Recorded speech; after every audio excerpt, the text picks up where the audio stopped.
प्रणाम सब गोटे के।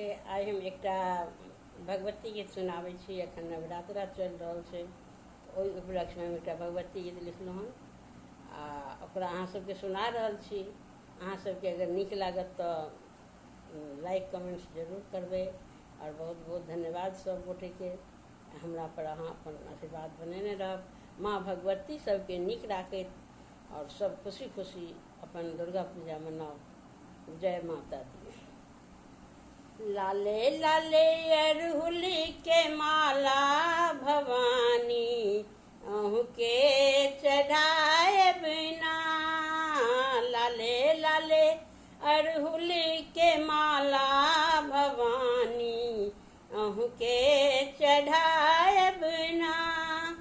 अहू के चढ़ाए निहुरी गोर लागब, अहू के चढ़ाए निहुरी गोर लागब।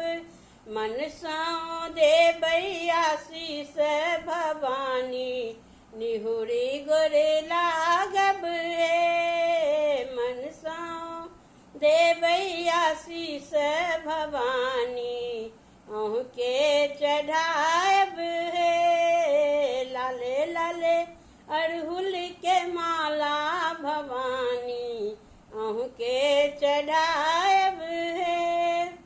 गंगा जमुना सौ माटी मंगाएब, गंगा जमुना सौ माटी मंगाएब।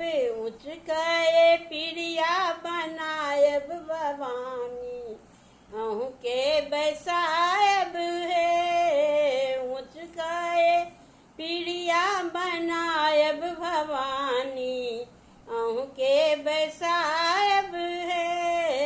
लाले लाले अरहुल के माला भवानी, अहू के चढ़ाएब हे।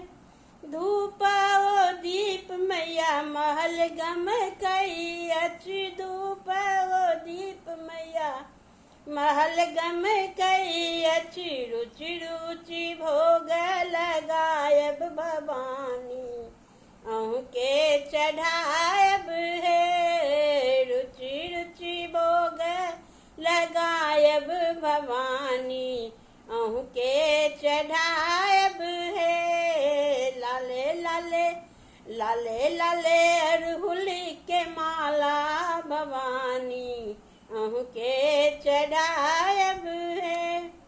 सिर सिंदूर मैया अचल बनाएब, सिर के सिंदूर मैया अचल बनाएब।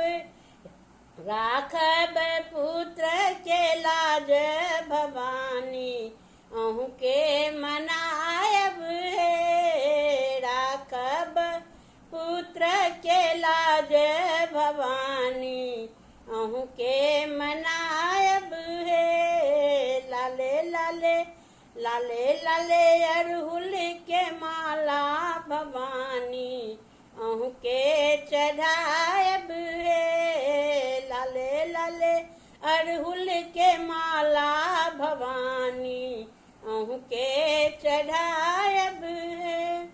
अहू के चढ़ाएब निहुरी गोर लागब, अहू के चढ़ाएब निहुरी गोर लागब। मन सौ देबै आशीष भवानी, अही के चढ़ाएब हे। मन सौ देबै आशीष भवानी, निहुरी गोर लागब हे। लाले लाले अरहुल के माला भवानी, अहू के चढ़ा